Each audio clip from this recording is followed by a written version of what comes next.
Coming up on LUTV News, a scary ordeal from a fluorescent father is finally over after a suspect drives off in an SUV with 2 infants inside. Plus, 3 students are hurt after 2 buses crashed in Lake St. Louis. What led up to that collision? And get those mail-in ballots ready. The deadline to get those in to be continued is upon us. Those and more stories ahead on LUTV News.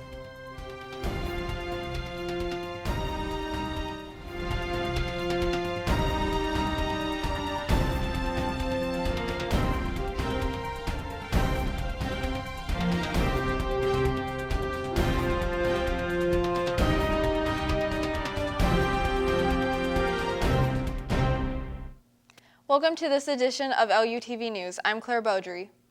2 missing children have been found safe overnight on Wednesday. Police say that they received a call around midnight that an SUV was stolen with a 16-day-old infant and a 10-month-old child still inside.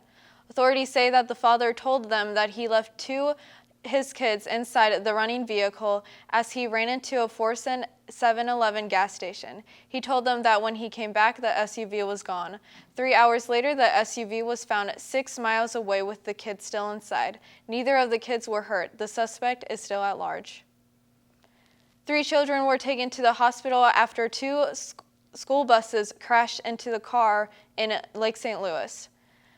2 school buses from the Wentzville School District crashed near Holloway Drive in Lake St. Louis Boulevard. Police said the crash happened around 3:30 Tuesday afternoon. They say that it all began when a car drifted into traffic. One bus ended up in a ditch to avoid the car, while the other had a minor damage. The car hit one bus head-on. There were dozens of students on the bus at the time of the crash. Police say they are still investigating the crash. A St. Louis man was sentenced to prison for robbing a St. Charles firework stand at gunpoint. Police say 39-year-old Dante Moore was sentenced to 22 years in prison on Tuesday. Prosecutors say that he and another woman robbed employees' wallets and money from the register at Crazy Cheap Fireworks back in June 2018. Moore was also convicted of stealing guns from several vehicles 4 times during the spring and the summer of 2018. Straight ahead on LUTV News, the final presidential debate before the election is coming up. What makes this one different from all the rest?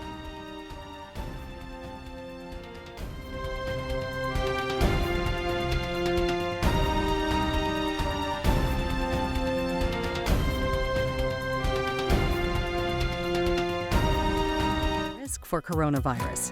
People over 65, people with underlying medical conditions like heart disease, chronic lung disease, asthma, diabetes, people undergoing cancer treatment, and people with weakened immune systems. What should you do if you or a loved one is at higher risk? Avoid close contact with people, avoid crowds, stay home if you can, wash your hands frequently. Learn more ways to protect yourself and others at coronavirus.gov.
My mother was always very familiar with her neighborhood, but one day she stopped at the stop sign for much longer than usual, and she didn't know whether she should go forward or turn, and she wasn't even really sure where she was at.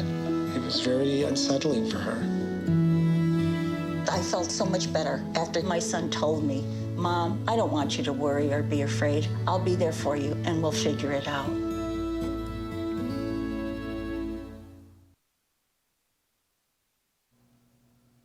The final presidential debate will look a little different than it has in the past. The final 2020 presidential debate will touch on COVID-19, American families, and race in America, just to name a few. Also, new rules are in place. An audience member without a mask will be asked to leave, and the audience will even be more condensed than the past. Finally, one nominee is speaking, the other will be muted to prevent interrupting. You can watch the debate Thursday night at 8 Central. President Donald Trump abruptly ends an interview with 60 Minutes. CNN.com reporter said the president walked out of his interview with CBS's Leslie Stahl after becoming frustrated with her questions. Trump told the host, "You have enough material," and that she was being an opinion journalist. He also tweeted that he is considering posting the interview prior to the air time for, quote, "the state of accuracy." 60 Minutes will air the interview this Sunday on CBS. If you want to get your vote in by mail, Wednesday is your last day to do it.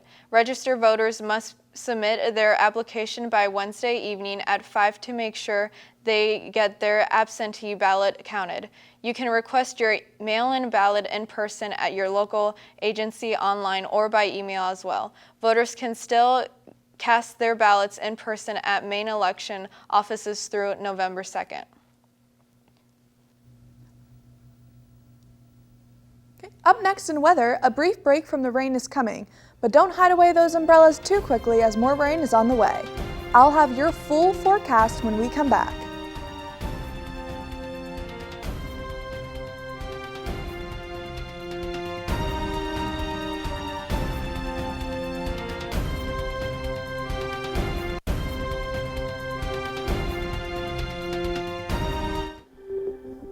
This is Jaina, Into the Future. Do you remember back when I was in 7th grade? Anything that I would do, she would make fun of me, she would laugh at me, she would talk to her friends and whisper. I grew up to be more independent and love myself and just be a little bit more confident. Aw, I'm like a little tearing up right now.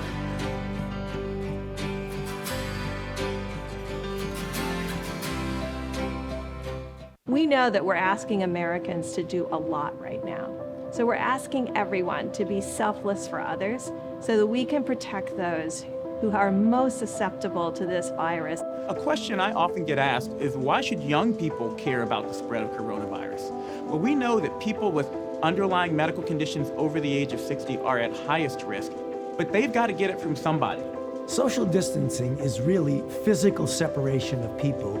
It's what we refer to when we ask people to stay at least 6 feet apart. Not going to bars, not going to restaurants, not going to theaters where there are a lot of people. It all just means physical separation so that you have a space between you and others who might actually be infected or infect you. We all have a role to play in preventing person-to-person spread of this disease, which can be deadly for vulnerable groups. For more information on how you can social distance, please go to coronavirus.gov. 1 in 3 adults has pre-diabetes. That means it could be you, your favorite brother, your other brother, you, your football buddy, your football buddy, you, your plumber, breathe right into your foot, your plumber's masseuse, yes, you, your dog walker, your cat jogger. With early diagnosis, prediabetes can be reversed. Take the risk test at doihaveprediabetes.org. Welcome back. The time for chillier weather is upon us. Starting in the west from Oregon to Colorado, we see some low-pressure weather systems that will be bringing lots of wet conditions to the area. North of us, it will be dry, but they are looking at really good cold temperatures that have already brought nearly 8 inches of snow to parts of Minnesota this week. As you can see in the Midwest, we are looking at more cloudy weather with spotty rain showers throughout the day Wednesday. A quick break from the clouds is headed our way, as you can see here, but it won't last long as low pressures are moving in. Taking a look in the metro area, it is a cloudy day today in St. Louis region, and temperatures are pretty consistent throughout the area. The highest temperature is in St. Charles at 61. Across the river, Maryland Heights is 59, and St. Louis is at 60. It's a bit cooler further west with O'Fallon at 58 and St. Peter's at 59. Let's take a closer look at the forecast for St. Charles. We are expecting a high of 63 and a low of 58 on Wednesday. Thursday will be a brief break from the clouds and rain as we are looking at a high of 84 and a low of 64. But don't shed your jackets too quickly as the weekend will bring more cloudy and rainy weather, with Friday's high being 67 and a low of 42. Saturday is a high of 57 with a low of 48, and Sunday will be a high of 63 with a low of 46. And that's a look at your local weather. Now let's send back to Claire at the desk. And Brenton Park Hotspot posted that they will be closing for the winter on Tuesday. The Vincent Calf posted on their Facebook page and on their Instagram that they will be closed from October through April 2021. They say it was a difficult decision, but hope to slow the spread of COVID-19 by closing. The restaurant isn't the first in the area to try this approach. Earlier this month, Bogart's Smokehouse and Southern Restaurant both closed their doors for the colder months as well. Coming up in sports, find out how the Los Angeles Dodgers won everyone free tacos against the Tampa Bay Rays in their Game 1 victory of the World Series, next on LUTV News.